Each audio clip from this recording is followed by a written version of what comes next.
Hamstring Havoc Day 1. Today we're going to do a quick assessment in terms of your ability to tilt your pelvis and how that might be affecting your hamstrings. We're going to do some activation and then we're going to do some compression, all in the realm of hamstrings. I have seen a couple of different versions, many different versions, in fact, of assessing the pelvic tilt.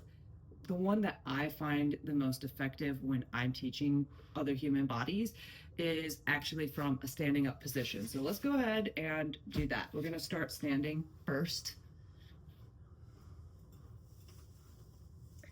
And you're going to want an object out in front of you that is medium high.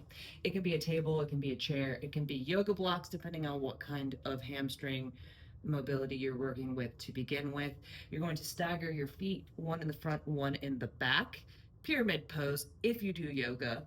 And I'll show you from the front.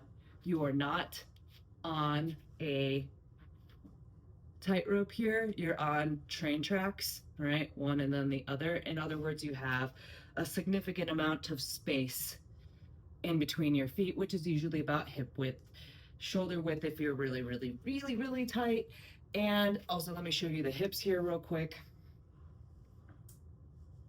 The hips are working toward squaring, right? So this front leg, my right, is naturally going to want to rotate forward out of position. It is now in front of my left hip, and that's pulling things inside of the pelvis weird. So you want to rotate and work to keep the hips in one line, nice and flush in the front, which in and of itself might give you some feedback about being tight around the hips. So pay attention to that.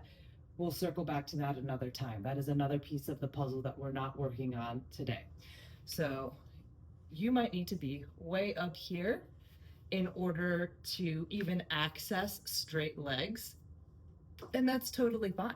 A wall might even be a good prop for you if that's the case. But you do want a little bit of a hip hinge where both of your hips are also moving backward, flush with one another, okay? And then from here, you're going to cat and cow your spine. A lot of people cat and cow, and they have okay movement through this middle and upper lower back area, almost no movement in the very top of their T-spine. Their neck is tight, and their lower low back and sacrum are also tight into that pelvic area. I want you to focus on your pelvis. Let your pelvis lead the movement and let everything else follow. And now we'll get started and go from there, okay? So scoop your tailbone under on purpose, lift your belly button up, pull your chest upward, tuck your chin down. That spinal flexion, that is a posterior pelvic tilt. And then we're gonna reverse, starting with the pelvis, lift your tailbone up in the back, start to drop your belly down, lift your chest up and lift your gaze up. And that is an anterior pelvic tilt. And you're gonna go posterior into anterior. You might be finding that difficult depending on how much access you have to your pelvis and that tilt function of your pelvis. I will switch legs here just in case, because sometimes different angles with the legs make a difference in what you can see. So now my left leg is forward and my right leg is back. I'm still working to keep my hips square. In this case, my left hip needs to go back and my right hip needs to rotate a little forward. Both hips are hinged back evenly. Okay, so you can keep, if you want to switch sides, you can switch sides. Otherwise, we're going to keep on with that rock into an anterior tilt and a posterior tilt. Now on that anterior tilt, the next time you get there, lead with the tailbone lifting up, the belly down, the chest up. I want you to pay attention to where the very top of your hamstring is and the very bottom of your butt is. That is the insertion of your hamstring up into the glutes. There's fascia there, and there's nerve endings there, and a lot of people Never, ever, ever stretch that part. And if you're having a hard time accessing this tilt, then possibly you're missing out on certain ranges of stretch in your hamstrings. Go ahead and tuck underneath just to give it a release. And then go back, lead with the pelvis, belly down, chest up, gaze up, scoop underneath, right? So this is a drill that can be used diagnostically so that you can tell whether or not you're having struggle to isolate the pelvis and then let the rest of the spine follow into that anterior and posterior pelvic tilt. If that's the case, there is a very good chance that your hamstring tension is at least in part due to needing to do mobilization in your pelvis in the anterior and posterior pelvic tilt. Anterior is front, posterior is back. Front tips more forward, the back tips more back. It's diagnostic and it can also be a treatment. So if when you're getting into that big lift of your tailbone, that spinal extension, that anterior pelvic tilt, you start to feel a stretch in the very top of your hamstring that you didn't feel, or even in your entire hamstrings, then you can just use it as a tool to unlock that specific portion. And then as the top portion unlocks down the chain, it will also have positive impact. Okay, so that is that. And we'll probably come back to that again in a different shape because there's more than one shape that you can use to assess and sort of treat that pelvic tilt. But that's the one that I find least mysterious for people when I'm teaching them. Some of the other ones, people are like, am I doing it right? That one seems to be an epiphany moment for a lot of people. Okay, so let's go ahead. You're gonna lay on your back now, supine position. Just doing some glute bridges here to turn your hamstrings on in a contracted way. And also eccentrically as well. But okay, you're gonna get the back of your shoulders on the ground. You're gonna drive your elbows down into the ground. You're gonna drive your heels down into the ground, and then you're only going to lift up. By the way, this is about hip width. It's about the same stance, distance left to right as your pyramid that you just did, just in a different shape.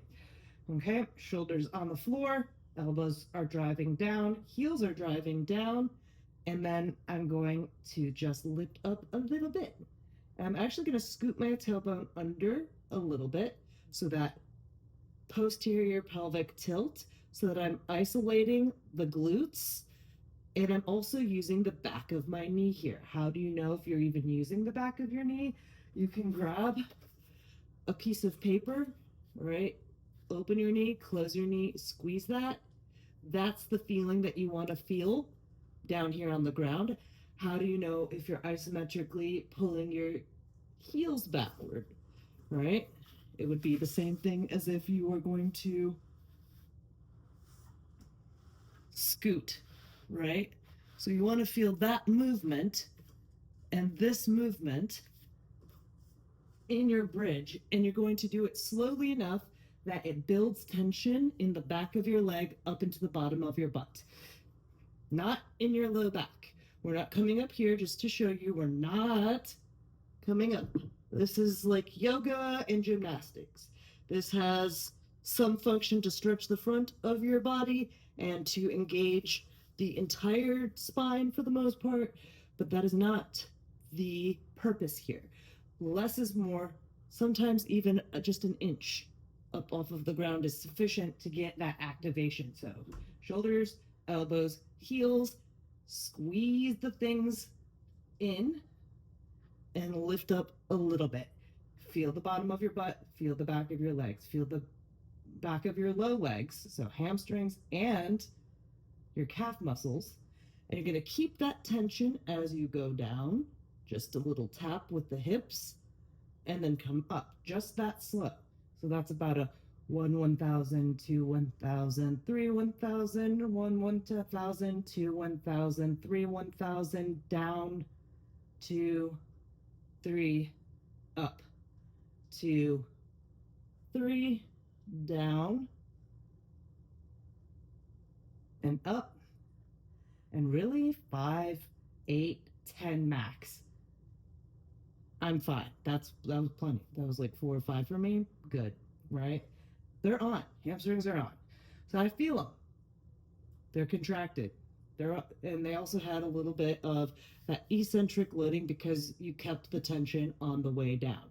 So what we're going to do now that they're on and you can feel them, so we're going to roll over into the prone position and work compression. So what I find just absolutely blows my mind. But then when I'm really on the days that I'm the tightest, it makes sense.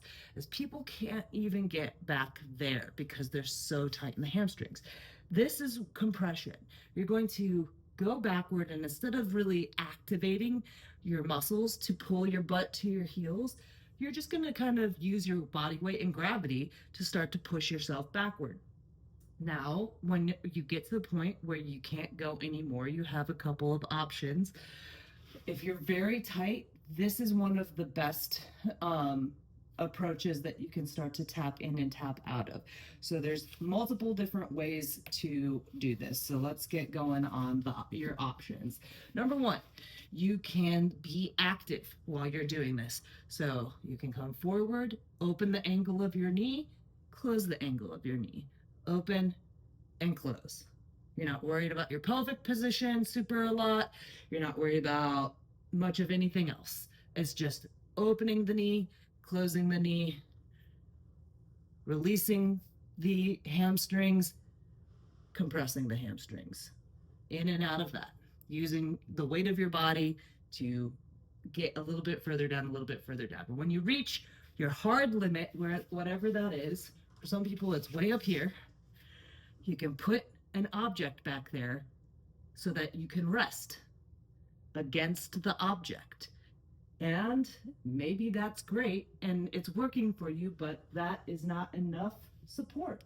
Some people need even more support than that. So perhaps you put an object between your butt and your heels, and you also have a prop out in front of you that you can use to support your upper body so that you can just let your body weight and gravity start to remind the back of your legs that they can tap out, and they don't have to do the work here. The bones are doing the work to hold. The muscles do not need to do the work to hold. All right, that's the difference between your bridge, where you're doing the contraction and the eccentrics actively, versus this, which is a compressive paradigm. You're using your body weight and gravity to do everything. The muscles themselves do not need to work. You can think about it like a very gentle self massage. I set this up to be a very modified version. You do not need to use this much modification. It can be a yoga block, it can be some pillows.